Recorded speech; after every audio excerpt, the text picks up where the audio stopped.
اعوذ باللہ من الشیطان الرجیم بسم اللہ الرحمن الرحیم ان الذین بے شک وہ لوگ کہ یشترون جو خریدتے ہیں بعہد اللہ اللہ کے وعدے کے ساتھ اللہ کے عہد کے ساتھ و ایمانہم اور اپنی قسموں کے بدلے میں ثمنن قلیلا تھوڑی سی قیمت قسمیں اٹھا کے اور اللہ کا وعدہ دے کے وہ تھوڑی سی قیمت خرید لیتے ہیں اولئک یہی وہ لوگ ہیں لا خلاق لہم فی الآخرہ آخرت میں ان کا کچھ حصہ نہیں ہوگا.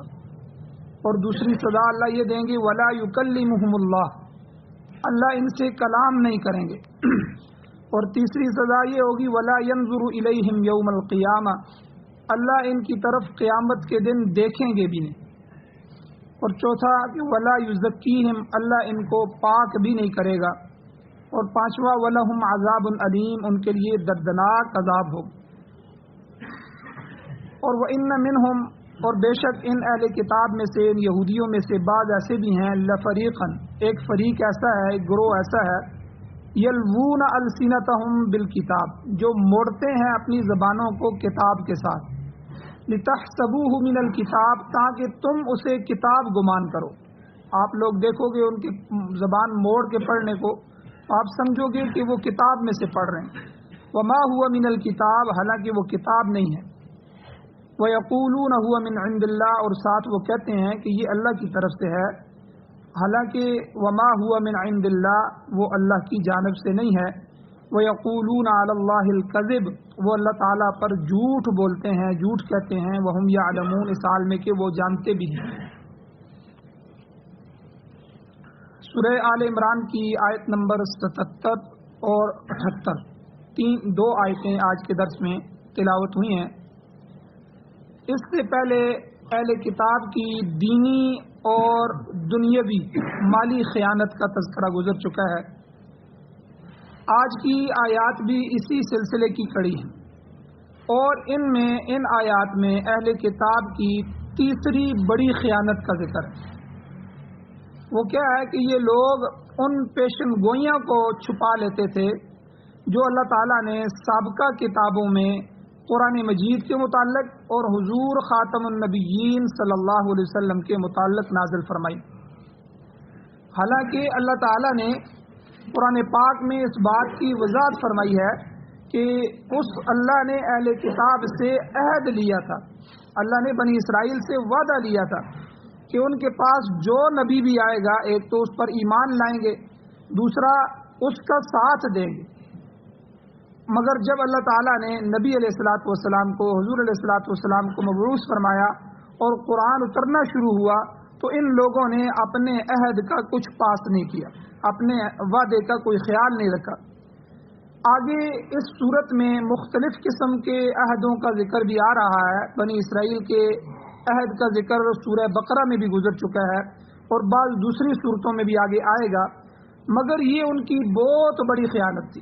یعنی سب سے بڑا وعدہ یہ تھا اللہ نے پچھلی امتوں سے اور بنی اسرائیل سے یہ وعدہ لیا تھا میرے نبی آخری جو ہے میں ان کو بھیجنے والا ہوں وہ جب بھی آئیں گے تو تم نے ان پر ایمان لانا ہے ان کی مدد کرنی ہے.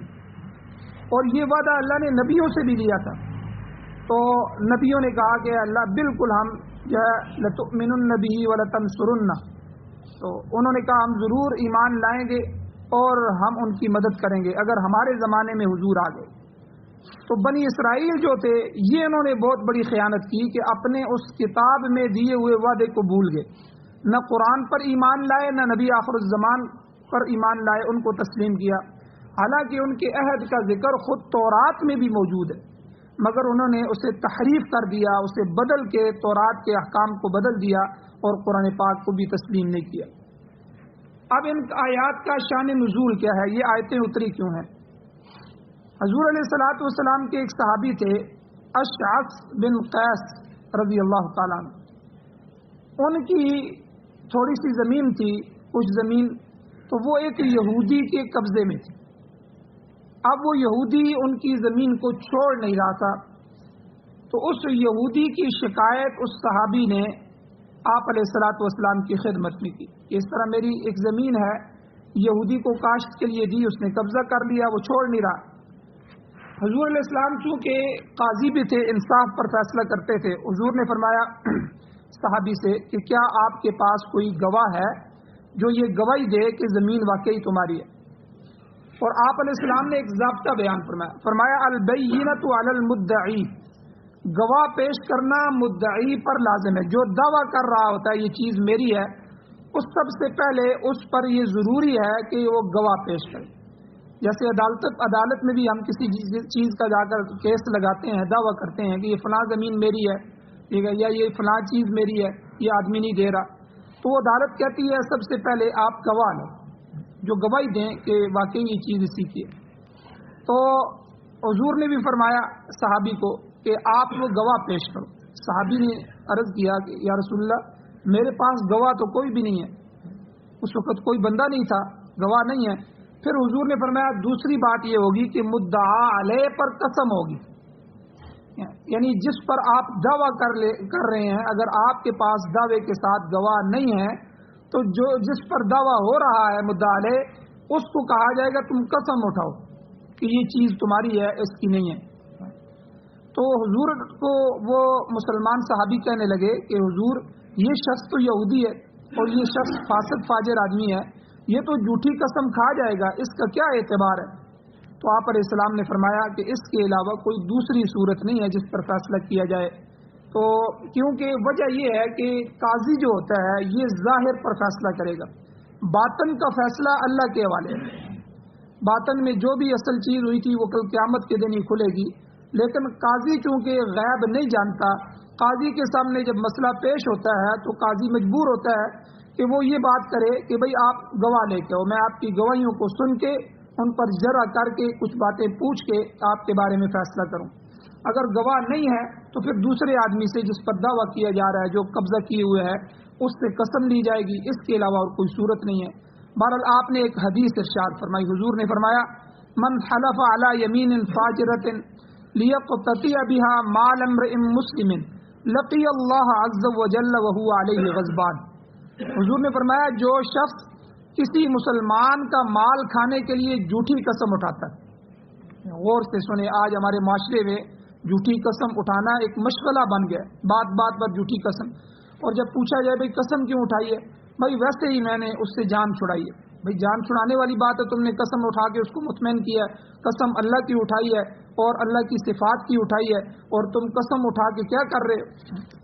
تو حضور نے کیا فرمایا؟ حضور نے فرمایا جو کسی مسلمان آدمی کا مال کھانے کے لیے جھوٹی قسم اٹھاتا ہے، قیامت کے دن وہ اللہ تعالیٰ سے اس حالت میں ملاقات کرے گا کہ اللہ اس پر غضبناک ہوں گے، اللہ اس پر غصے میں ہوں گے، اور قیامت والے دن جس پر اللہ غصے میں ہو گیا سمجھ لیں وہ جہنم کا ایندھن بن گئے۔ تو پھر وہ صحابی فرماتے ہیں کہ حضور علیہ الصلوۃ والسلام نے یہ آیت تلاوت فرمائی ان الذین یشترون بعہد اللہ وایمانہم ثمنا قلیلا، کہ وہ لوگ اللہ کے وعدوں کو بیچ کے اپنی قسمیں اٹھا کے جو ہے تھوڑا سا مال کما لیتے ہیں۔ تو حضرت اشعث بن قیس فرماتے ہیں یہ آیت ہمارے بارے میں نازل ہوئی۔ اب ان آیتوں میں اللہ فرماتے ہیں ان الذین یشترون، بے شک وہ لوگ جو خریدتے ہیں بعہد اللہ، اللہ کے عہد کے ساتھ، وایمانہم اور اپنی قسموں کے ساتھ، ثمنا قلیلا، دنیا کا حقیر مال۔ اللہ کہتے ہیں اولئک لا خلاق لہم فی الآخرہ، ان کے لیے سب سے پہلا عذاب یہ ہے کہ آخرت میں ان کا کوئی حصہ نہیں۔ دنیا میں جس قدر آدمی ذلت کے ساتھ مال کمائے گا، رشوت کے ساتھ مال کمائے گا، سود کے ساتھ مال کمائے گا، غبن کے ساتھ مال کمائے گا، دھوکے کے ساتھ مال کمائے گا، ٹھیک ہے، ہیرا پھیری کے ساتھ مال کمائے گا، مال ملاوٹ کر کے مال کمائے گا، ٹھیک ہے، یعنی یہ ساری چیزیں جو حرام کاری میں آتی ہیں، حرام کے ذرائع ہیں، تو ان وسائل سے، ان ذرائعوں سے جو مال کمائے گا تو کیا ہے، تھوڑا سا اس نے کما لیا۔ دنیا جتنی بھی ہو تو آخرت کے مقابلے میں یہ تھوڑی ہی ہے۔ آپ اندازہ لگائیں کہ جو دنیا کا آخری جنتی ہوگا، یعنی جو انتہائی گناہگار ہوگا، جس نے صرف کلمہ ہی پڑھا ہوگا، کوئی عمل نہیں کیا ہوگا گناہگاری کی، آخری جنتی جس کو اللہ جہنم سے نکال کے جنت میں داخل کریں گے، حضور نے فرمایا اللہ اس دنیا سے 10 گنا بڑی جنت اس کو دیں گے۔ یعنی یہ آخری جنتی کا حال ہے۔ جو عمل کرنے والے لوگ ہیں، ایمان والے لوگ ہیں، ان کی جنتیں کیسی عالیشان ہوں گی، کتنی بڑی بڑی جنتیں ہوں گی۔ تو اس لیے دنیا جتنی بھی کما لی جائے کیا ہوگا، 4 پلاٹ جمع کر لیں گے موت سے پہلے پہلے، اور ہوتا بھی یہی ہے۔ اور کسی شاعر نے بڑا عجیب نقشہ کھینچا ہے، اس نے کہا کہ کیا کہیں احباب کیا کر ہائے نمایاں کر گئے، بی اے کیا نوکر ہوئے پینشن ملی اور مر گئے۔ یہ ہماری زندگی کا مقصد ہے کہ بھائی بچے کو بی اے کروا لو، بی اے کرواتے کرواتے 20-25 سال اس کی عمر ہو جاتی ہے، اب جو ہے کسی طرح یہ نوکر ہو جائے، اب اس کی نوکری ڈھونڈتے ہیں، سرکاری یا پرائیویٹ نوکری مل جاتی ہے، اب 25-30 سال کی نوکری کی، اب بوڑھا ہو گیا، 50-55 سال 60 سال عمر ہو گئی، اب کہتے ہیں جی باقی کی زندگی پینشن کھا لے گا، اب پینشن کھا لی تو 2-4 سال اور جی لیا، بس مر گئے۔ یہ ہمارے بچوں کی، یعنی ہماری سوچ یہاں تک محدود ہے کہ ہم نے اپنی اولادوں کے لیے بس یہ کرنا ہے، اور اس کو سمجھتے ہیں یہ دنیا میں کامیاب ہو کے جا رہا ہے۔ یعنی جس نے یہ کر لیا کہ اپنی اولاد کو پڑھا لیا، پھر اس کو نوکری دلوا دی، پھر بڑھاپے میں اس کو پینشن مل گئی، پھر وہ مر گیا، یہ جی بڑی سکون کی زندگی گزار، یہ بھی کوئی زندگی ہے جس میں نہ اللہ کی اطاعت ہے، نہ اللہ کے نبی کی اطاعت ہے، نہ اللہ کے نبی اور اللہ کے صحابہ کی، نبی کے صحابہ کی اتباع ہے، ٹھیک ہے، جس میں قرآن و سنت کا نام و نشان نہیں ہے، بس دنیا ہی دنیا ہے اور حقیر سی دنیا۔ اس زندگی میں وہ کیا کر لے گا؟ زیادہ سے زیادہ وہ اپنی جو ہے پینشن سے بڑھاپے میں گزارا کرے گا، اور اپنی جو نوکری ہوگی 25-30 سال کی، اس سے ایک مکان بنا لے گا، ایک پلاٹ خرید لے گا، ایک گاڑی خرید لے گا، بس یہی ہوگا، اپنی شادی کر لے گا۔ تو یعنی یہ دنیا ہے، حقیر دنیا۔ تو اللہ کے جو ہے یعنی اللہ کی قسمیں اٹھا کے اور اللہ کے وعدوں کو سامنے لا کے، یہ یہودیوں کی نشانی تھی، یہ ان کا وتیرہ تھا، یہ قسمیں اٹھا اٹھا کے مال خریدتے تھے۔ تو اللہ نے فرمایا کہ پہلی سزا اس کو یہ ہوگی، اولئک لا خلاق لهم فی الآخرہ، آخرت میں ان کا کوئی بدلہ نہیں، بلکہ قرآن مجید میں اللہ نے فرمایا مل حیات الدنیا الا متاع، یہ دنیا کی زندگی تو تھوڑا سا برتنے کا سامان ہے۔ اللہ قرآن میں فرما رہے ہیں یہ برتنے کا سامان ہے، جو ہم کو 2-4 برتن مل جاتے ہیں، چلو یار برت لو، کسی ایک میں پانی پی لو، ایک میں کھانا کھا لو۔ ہمارے کتنے اولیاء اللہ سے گزرے ہیں کہ جن کے پاس ایک گڈڑی ہوتی تھی، ایک لاٹھی ہوتی تھی، ایک پیالہ ہوتا تھا، اور ایک اوپر جو ہے اوڑھنا جو ہوتا تھا جس سے ستر چھپ جائے، بس اسی میں انہوں نے پوری زندگی گزار لی۔ حضور کے نقشہ دیکھیں آپ، حضور علیہ الصلوۃ والسلام جو ہے اماں فرماتی ہیں ام المؤمنین میں سے کہ ایک دفعہ حضور آئے، رات کو میری پاس ان کی حضور کی باری تھی سونے کی، تو جو بستر حضور کا تھا وہ میں نے، پتلا بستر تھا، میں نے دورا تھا تو اس کو چورا کر دیا کہ چلو تھوڑا سا آرام ہو جائے۔ صبح حضور جاگے تو انہوں نے کہا کہ یہ کیا کیا رات کو تم نے؟ تو یعنی جاگنے میں مجھے صبح تہجد میں اٹھنے میں مشقت پیش آئی، تو یعنی دنیا کی لذتوں سے حضور اتنے دور تھے، تو ان کو کہا کہ نہیں اس کو دوبارہ دورہ کر دو، دوری حالت میں بچا دو۔ حضرت عمر حضور کو دیکھتے ہیں کہ حضور سو کے جب اٹھے ہیں تو حضور کی مبارک جسم پر نشان پڑے ہوئے ہیں، جو نیچے گڈڑیا تھی اس کے نشان پڑے ہیں، تو رو پڑے۔ حضور نے فرمایا کہ عمر کیوں رو رہے ہو؟ فرمایا حضور آپ 2 جہان کے سردار اور آپ کی یہ حالت ہے، تو اور کسرا کے بادشاہ اپنی محلات کے اندر عیاشیاں کر رہے ہیں، تو حضور نے ان کو آخرت کی طرف متوجہ فرمایا کہ عمر یہ دنیا کوئی چیز نہیں ہے، آخرت اصل ہے۔ اللہ کے پاس جو اللہ کو راضی کر کے چلا گیا وہ دنیا کے سب سے بڑا کامیاب انسان، چاہے وہ وزیر اعظم ہے، چاہے وہ جھونپڑی میں رہنے والا فقیر ہے۔ یاد رکھیں اگر ڈاکٹر ہیں تو مسلمان ہیں، ہم وزیر اعظم ہیں تو مسلمان ہیں، ہم فقیر ہیں تب بھی مسلمان ہیں، اور ہم امیر ہیں تب بھی مسلمان ہیں۔ مسلمان ہر حالت میں مسلمان ہے۔ اسلام اور مسلمان کا معنی کیا ہے؟ اللہ کا مطیع اور اللہ کا فرما بردار۔ ہر چیز میں یہ دیکھے کہ اللہ کیا کہتے ہیں، اللہ کے نبی کی سنت کیا ہے، اللہ کے نبی کا طریقہ کیا ہے۔ دنیا راضی ہوتی ہے یا ناراض ہوتی ہے مجھے اس سے کوئی غرض نہیں ہے، اللہ اور اللہ کا رسول راضی ہو جائے، تو یہ اس کا مقصد ہوتا ہے۔ ایمان والے کا مقصد زندگی ہوتا ہے، زندگی گزارنی، یہ کامیاب زندگی ہے۔ جو آدمی اس طرح چلا گیا تو وہ اللہ کے ہاں کامیاب ہو کے گیا۔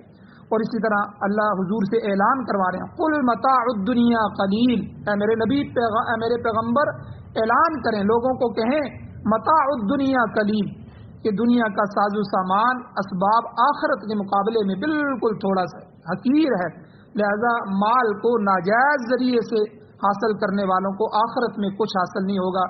اولئک لا خلاق لهم فی الآخرہ۔ ایک بزرگوں کا میں بیان سن رہا تھا، بڑی عجیب بات انہوں نے کہی، انہوں نے کہا دنیا جتنی بڑھے گی، جس آدمی کے پاس دنیا جتنی بڑھے گی موت کا خوف اسے زیادہ ہوگا۔ یہ لازمی چیز ہے، دنیا بڑھ رہی ہے، موت سے وہ ڈر رہا ہے، کہیں اب موت نہ آ جائے، بڑی مشکل سے اتنا کمایا ہے، اتنا اور ہو جائے، موت سے ڈرے گا، اور یہ موت کا خوف اس کے دنیا کے مزوں کو ختم کر دے۔ یعنی ساتھ اگر دنیا بھی آ رہی ہے، پھر کبھی خیال آیا ہے مرنا بھی ہے، یہ چھوٹے گی، ٹھیک ہے، پھر وہ اس کے مزے کو، یعنی وہ مر کے جو ہے جی رہا ہے۔ تو اور جو آدمی ذکر اللہ میں لگا رہتا ہے، اللہ کی اطاعت میں لگا رہتا ہے، تو وہ جی کی جو ہے وہ مرنے کی طلب کرتا ہے کہ کسی طرح اللہ کے پاس پہنچ جاؤں، اور جو ہے میرا منتہا ہے، منزل مقصود ہے، خیر خیریت سے میں وہاں پہنچ جاؤں، اس کی فکر میں رہتا ہے۔ تو بہرحال ایک سزا تو اس آدمی کی یہ ہوگی، آخرت میں حصہ نہیں ہے۔ دوسرا ولا یکلمہم اللہ، اللہ ان سے کلام نہیں کریں گے، یعنی یہاں مراد یہ ہے کہ یعنی اللہ کلام تو کریں گے لیکن شفقت اور مہربانی کے ساتھ کلام نہیں کرے گا، غصے اور باز پرس کی صورت میں اللہ ان سے ضرور کلام کرے گا، لطف اور کرم کے ساتھ اللہ گفتگو نہیں فرمائے گا۔ اور تیسری سزا ولا ینظر الیہم یوم القیامہ، اللہ ان کی طرف شفقت کی نگاہ سے بھی نہیں دیکھے گا۔ جس طرح کوئی بڑا آدمی ہو، ہم سے ناراض ہو، ہم اس کی مجلس میں جاتے ہیں تو وہ ہمیں جو ہے وہ اگنور کر دیتا ہے، ہماری طرف دیکھتا نہیں ہے، تو ہمیں کتنا محسوس ہوتا ہے کہ میں گیا ہوں 15 منٹ، آدھا گھنٹہ میں وہاں بیٹھا رہا ہوں، اس نے میری طرف دیکھا بھی نہیں ہے، تو یعنی اللہ اس کو نظر شفقت سے دیکھیں گے بھی نہیں، یہ اللہ کا غصہ ہوگا، اللہ کا جلال ہوگا۔ تو یہ اور ایک سزا ولا یزکیہم، اللہ ان کو پاک نہیں کرے گا، ہمیشہ نجاستوں میں، جہنم کی نجاستوں میں لت پت رہیں گے۔ وَلَهُمْ عَذَابٌ علیم، اور عذاب علیم کا شکار ہوں گے، دردناک قسم کا عذاب ان کے لیے تیار ہے۔ تو بہرحال اللہ تعالیٰ نے یہودیوں سے عہد لیا تھا کہ ہر نبی برحق کی تم نے حمایت کرنا ہے، اس پر ایمان لانا ہے، اور اسی طرح خدا تعالیٰ کی جو عہد ہیں ان کی پابندی کرنی ہے، مگر ان لوگوں نے عہد توڑ دیا، انبیاء کی تکذیب کی، نعوذ باللہ انبیاء کو قتل کیا، اور اللہ کے احکام کو چھپایا، کلام الہی کے اندر تحریف کی، رد و بدل کی، اور جھوٹی قسمیں کھا کر دنیا کا مال حاصل کیا، حالانکہ اللہ تعالیٰ نے عہد کی پابندی کرنے کی سخت تاکید کی ہے۔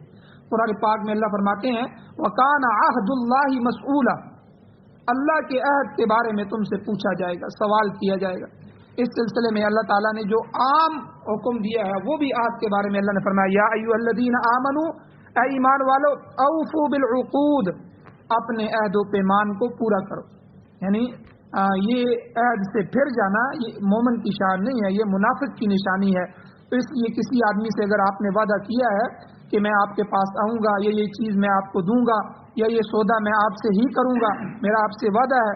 اور منگنی جو ہے، یہ منگنی کو بھی علماء کہتے ہیں، منگنی نکاح تو نہیں ہے لیکن کسی سے ہم رشتے کی بات چیت کو پکا کر لیتے ہیں نکاح سے پہلے، تو یہ بھی ایک قسم کا وعدہ ہوتا ہے۔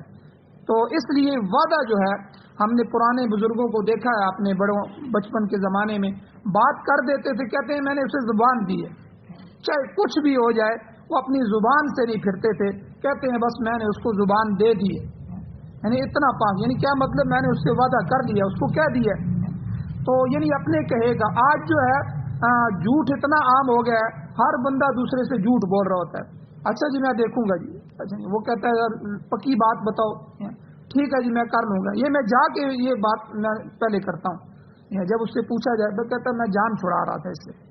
یعنی عجیب معاشرہ ہو گیا ہے کہ ہر بات پر جھوٹی قسمیں، بات پر جھوٹ، اور بات پر اللہ جل شانہ کی ناراضگی، کیوں؟ اور یہ کس وجہ سے ہوا ہے کہ قرآن سے ہم دور ہوئے، ہمیں پتہ ہی نہیں قرآن ہم سے کیا مطالبہ کرتا ہے، اللہ کے کیا احکامات ہیں، اور پہلی امتوں نے جو عہد توڑے، اور پہلی امتوں نے جو اللہ کی نافرمانیاں کی، اللہ نے کیا کیا عذاب ان پر نازل کیے۔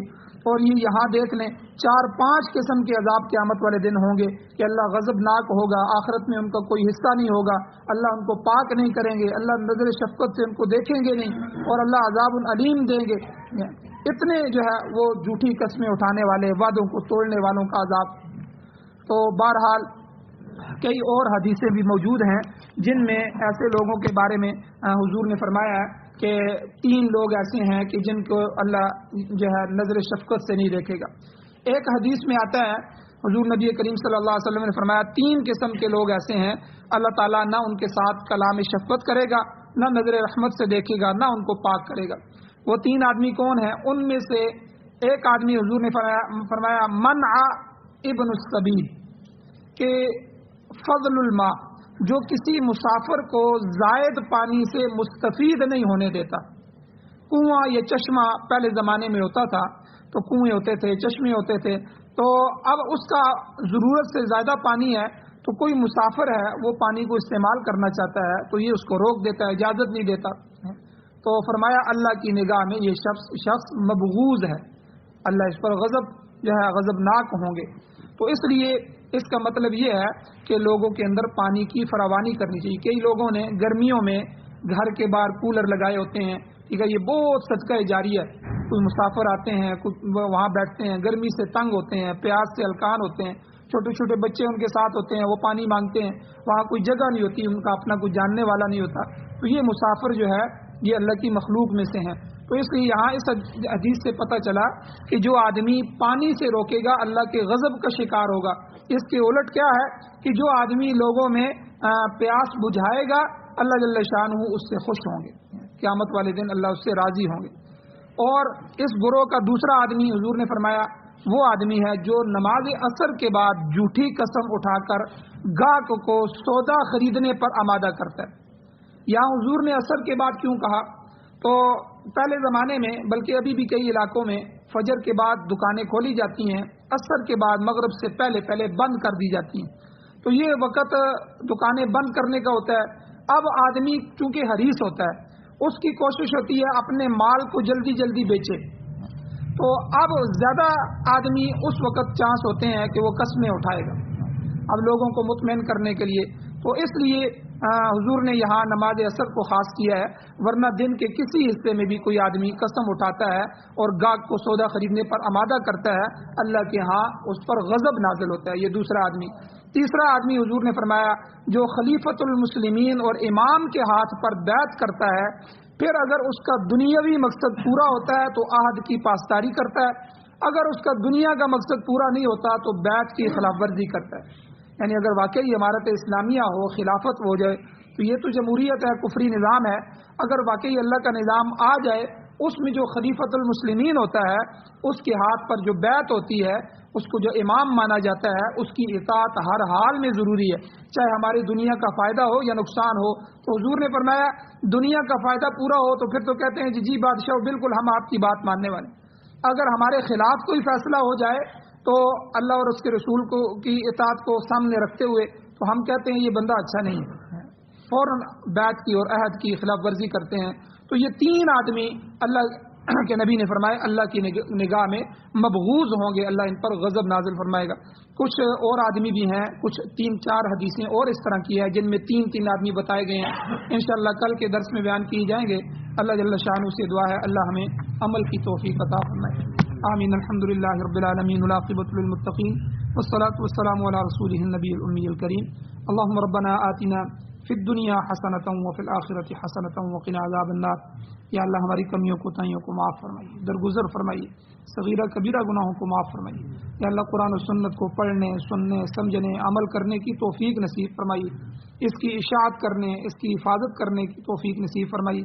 یا اللہ ہماری اولادوں کو، نسلوں کو، یا اللہ پوری امت اسلامیہ کو قرآن و سنت کی خدمت کے لیے قبول فرمائیے۔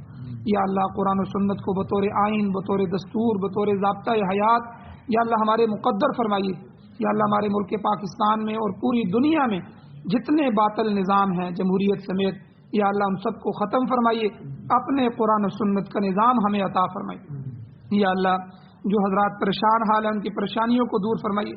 یا اللہ جو مقروض ہیں ان کے قرضوں کو پورا کرنے کے اسباب پیدا فرمائیے۔ یا اللہ جو حضرات ایمان کی حالت سے اس دنیا سے جا چکے ہیں، یا اللہ چاہے ہمارے عزیز و قارب اساتذہ، اٹھنے بیٹھنے والے دوست ہوں، ہمارے مسجد کے متعلقین ہوں، یا اللہ ان سب کی بخشش فرمائیے۔ یا اللہ ہم سب کو بھی قبر، حشر، آخرت کی تیاری نصیب فرمائیے، خاتمہ ایمان پر فرمائیے، سعادت والی زندگی اور شہادت والی موت نصیب فرمائیے۔ یا اللہ ہر حاجت کو، جائز حاجت کو غیب کے خزانوں سے پورا فرمائیے۔ صلی اللہ تعالی علی خیر خلقہ محمد وآلہ وصحبہ اجمعین برحمتک یا ارحم الراحمین۔